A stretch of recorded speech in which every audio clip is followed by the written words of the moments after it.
ஆனால் நாம் தமிழர் கட்சியோ நாங்களோ கத்தி படத்தை எதிர்க்க மாட்டோம், போராட மாட்டோம். அதனால் என்ன வேணாலும் யார் துரோகின்னு சொல்லலாம், நச்சு விதைன்னு சொல்லலாம், செடின்னு சொல்லலாம், அதை பற்றி எனக்கு கவலை இல்லை, அது அவசியம் இல்லைன்னு நான் நினைக்கிறேன்.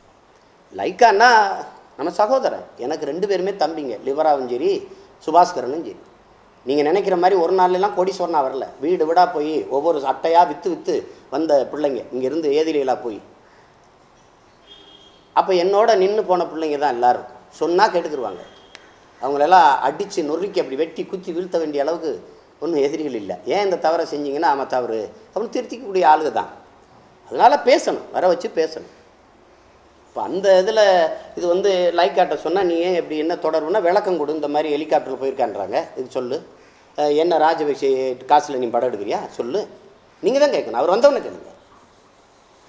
இப்போ ராஜபக்ஷ வந்து கோடம்பாக்கத்தை ஆக்கிரமிக்கிறாருன்னு நீங்கள்லாம் பத்திரிகையாளர்கள் இவ்வளவு அறிவார்ந்த மக்கள் எழுதுறது எனக்கு பெரிய வேடிக்கை இருக்குது. அவன் எப்படி கோடம்பாக்கத்தில் வந்து எப்படி அவர் பணத்தை போட்டு படம் எடுத்து நமக்கு எதிராக அப்படியே எடுத்துகிட்டு போயிடுவார், அவர் படத்தை விட்டுற போகிறோமா? அப்படித்தான் ராஜபக்ஷ தமிழ்நாட்டுக்குள்ள காசை கொடுத்து படம் எடுக்க சொன்னால் நல்லது தானே. நிறைய இளைஞர்கள் வேலை வாய்ப்பு இல்லாமல் இருக்கிறாங்க. அவ்வளவு நல்லவனா ராஜபக்ஷ தமிழர்களுக்கு வந்து படம் வாய்ப்பு கொடுக்குறதுக்கு?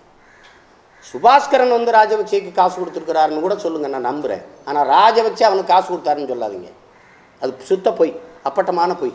அந்த மாதிரி பரப்புரையெல்லாம் முதல்ல கைவிடணும். ராஜபக்சேனுடைய காசு கோடம்பாக்கத்தில் உலாவுது அப்படின்னு எப்படி உலாவுது? ராஜபக்சே சுபாஸ்கரன் மட்டுமா காசு கொடுத்துருக்கான்? நீங்கள் கொடுத்துருக்கீங்க, ராஜபக்சேக்கு இவர் கொடுத்துருக்காரு, நான் கொடுத்துருக்கேன், நீங்கள் கொடுத்துருக்கீங்க. இந்த நாட்டில் தமிழ்நாட்டில் இருக்கிற 8 கோடி தமிழ் மக்கள் கட்டிய வரி பணத்தில் தான் 80,000 கோடியை வட்டி இல்லாத கடனை எண்ணி கொடுத்துருக்குது. இன்னைக்கு வரைக்கும் கொடுத்துக்கிட்டு இருக்குது இந்திய அரசு. அதில் ஏன் காசு இருக்குது? நானும் தான் துரோகி, நீங்களும் தான் துரோகி, ஒவ்வொருத்தரும். அப்படி பார்த்தா கத்தி படத்தை எடுத்துட்டு லைக்கா இது பண்ணிட்டாருங்க. என் இனத்தை கொல்றதுக்கு ஆயுதத்தை கொட்டி கொடுத்த நாடு அமெரிக்கா, எனக்கு கள்ளச்சந்தையில் ஆயுதத்தை வித்தது அமெரிக்கா, என்னை காட்டி கொடுத்த ஆயுதத்தை கப்பலில் வந்து ஆயுதங்களை அழிச்சது அமெரிக்கா. மாதம் ஒரு படம் வெளியிடுது. ஏன் போராடல நீ அமெரிக்காவை எதிர்த்து? இந்த சன் தொலைக்காட்சி இடத்துல இங்கே வந்து 6 தடவை ஸ்பைஸ் ஜெட் விமானம் கொழும்புக்கு பறந்து போய் வருது. சன் பிக்சர்ஸ் வெளியிடுற படத்தையெல்லாம் மல்கட்டிட்டு நிறுத்துறீங்களோ? பைத்தியக்காரத்தனம். யாரை எதிர்க்கிறது? யார் இது? படம் என் இனத்துக்கு எதிராக இருக்குதா? அது எவனாக இருந்தாலும் தூக்கி வீசலாம். ஒன்று நீங்கள் தெரிஞ்சுக்கிறீங்க, எங்கள் விடுதலை போராட்டத்தை எங்களை விட ஆதரிச்சு நின்ன சிங்களவனு இருக்கான், அதுக்காக செத்தவனு இருக்கான், அதுக்காக சிறையில் கடந்து வாடுறவனு இருக்கான். எங்கள் உடன் பிறந்தவர்கள், இந்த இனத்தில் பிறந்தவர்கள் இந்த போராட்டத்தை காட்டி கொடுத்த துரோகின்னு இருக்கான் அந்த இனத்தில். அப்போ 2 இருக்குது. அதெல்லாம் ஆறாமற யோசிச்சு நிதானமாக தான் கால் எடுத்து வைக்கணும். பட்டக்குன்னு எடுத்து சண்டை போட்டு இவன் சரி கிடையாது துரோகி, இவன் சரி கிடையாது ஒழிச்சு போடு, இவன் சரி கிடையாது, யாரை வச்சு போராட போகிற? இருக்கிறதே தமிழ் தேசிய இனத்தில் கொஞ்சம் பேர் தான் உயர்ந்த நிலையில் இருக்கான். எல்லாரையும் கொண்டுட்டு இன்றைக்கி தான் இந்த இனத்தில் ஒருத்தன் உச்ச நட்சத்திரமாக உயர்ந்த நடிகனாக வளர்ந்து வரான். இவளால் எம்ஜிஆரை கொண்டாடணும் ஒரு 50 வருஷம், அப்புறம் 30 வருஷமாக ரஜினிகாந்தை கொண்டாடணும். இன்றைக்கி தான் அந்த இடத்துக்கு ஒரு தமிழ் பிள்ளை வரான், அவனை கொண்டுறாங்க. இதான் வேலை. சுத்த பைத்தியக்காரத்தனம். கத்தி படம் கருத்து என்ன? கத்தி படம் என் மொழிக்கும் இனத்துக்கும் எதிராக வந்தால் நீங்கள் எல்லாம் யாரும் தேவையில்லை, நானே ஒரு ஆள் போராடி நிப்பாட்டிடுவேன். அது இடம் படம் இனத்துக்கு ஆதரவான படம், எதிரான படம் இல்லை, அவசியமான படம். லைக்கா நிறுவனத்தை இப்போ இல்லை எப்போ நான் எதிர்க்கிறேன். விளக்கம் சொல்லி தெளிவாக மக்கள்கிட்ட விளங்க வைக்காத வரை அந்த நிறுவனத்தை எதிர்க்கிறோம். அதுக்கு எதிராக போராட்டத்தை தொடங்க வேண்டியது அங்கே. அதுக்கெல்லாம் வேலை நடக்கும். மேசைக்கு மேசை கூப்பிட்டு பேசுவோம் சுபாஸ்கரனோட. எதுக்கு சண்டை போடணும்? நீ என்ன வேலை செஞ்சுருக்க, இது என்னது, என்ன பிரச்சனை, இவ்வளோ குற்றச்சாட்டு வருது, வாய் திறக்காமல் உட்காந்துருக்க, பேசுன்னு சொன்னால் பேச போகிறாரு. இதுக்கு ஒரு ஆர்ப்பாட்டம், இதுக்கு ஒரு போராட்டம். ராஜபக்சே மகனே வந்து தயாரிச்சுட்டு போயிட்ட மாதிரி கத்திக்கிட்டு இருந்தா இது சரியில்லை. இந்த கத்தி படமே என்னைய குத்துறதுக்காக எடுத்த மாதிரி இருக்குது. கத்தின்னு இது ஒரு பிரச்சனையே கிடையாது. இதில் நான் எங்கே வர்றேன்? சுபாஸ்கரனோட நான் பங்குதாரராக இருக்கேன்னா, இல்லை இந்த படத்தில் எனக்கு எதுவும் பேச இருக்கா, அல்லது ஒன்றும் இல்லை.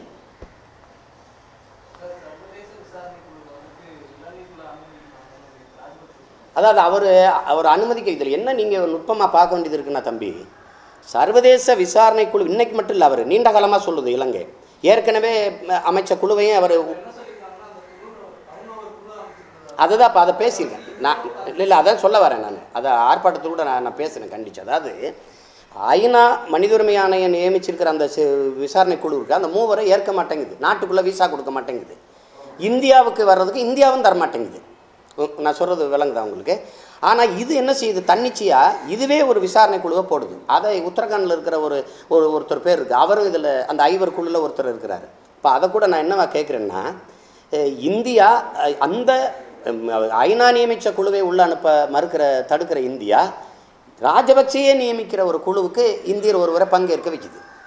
இந்த குழுவும் ஜப்பான் பரிந்துரையின் பேரில் அமைக்கப்படுதுங்கிறாங்க. ஜப்பான் ஐநாவில் என்ன பேசிச்சுங்கிறது கேட்டவன் நான். அங்கே என்ன நடந்துருச்சுன்ட்டு இப்போ இதை பற்றி ஒரு விசாரணை போட்டுக்கிட்டு இருக்கீங்க, தீர்மானம் போட்டுக்கிட்டு இருக்கிறீங்க. இங்கே எல்லாம் நல்லா தான் நடந்துக்கிட்டு இருக்குது. மீள் கட்டமைப்பு, மறுகுடியேற்றம், அதுக்கு என்ன முடியுமோ உதவுங்க. இது தேவையற்றதுன்னு பேசிட்டு உட்காந்துச்சு ஜப்பான். வாக்கு செலுத்தும் போது நடுநிலை வச்சுன்னு வைங்க, ஆதரிக்கும்ல எதிர்க்கும்ல.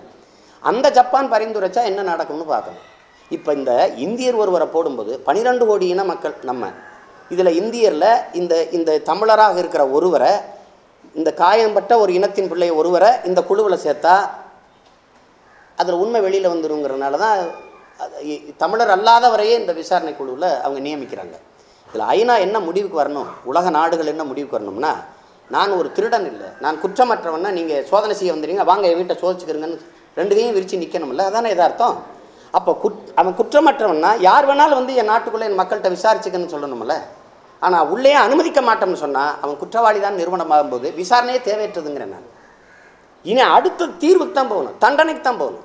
நீ விசாரிக்கவே அனுமதிக்கலைன்னா நீ அயோக்கிய பையில குற்றம் செஞ்சிருக்காயின்னு தானே நீங்கள் கேட்கணும். அடுத்த கேள்வி, ஏன்டா நீ குற்றமற்றவங்கிற, இந்த தீவிரவாதத்துக்கு எதிரான போரைத்தான் செஞ்சேங்கிற, நான் குழந்தைகளை கொல்லலை, இளம்பெண்களை பாலியல் வல்லுறவு கொண்டு படுகொலை செய்யலை, வயது முறிந்தவளை கொல்லலை, எதுவுமே நான் போர் இந்த மரபுக்கு எதிராக செய்யலைன்னு நீ இருந்தா நீ திறந்து விட வேண்டியதானே.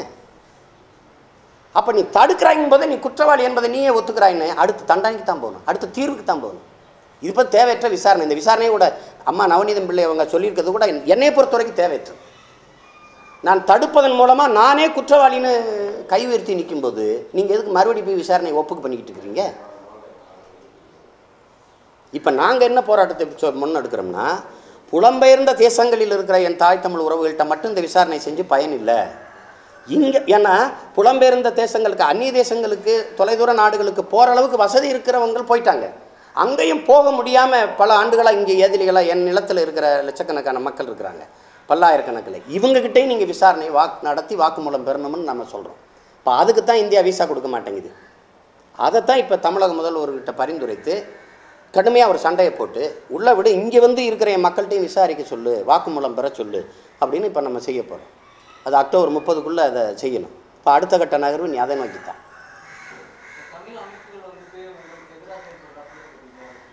நீங்கள் இப்போ தானே பார்க்குறீங்க எனக்கு எதிராக செயல்படுறதுங்கிற இந்த ஒரு சம்பவத்தில். இது ரொம்ப நாளாக எனக்கு எதிராக புதுசாக யாரும் என்னை எதிர்க்கலை. இதில் எனக்கு ஒரு வியப்பும் இல்லை, புதுசாக யாரும் எதிர்க்கலை. ரொம்ப நாளாக அது நடக்குது, இப்போ தெரியுது வெளியில்.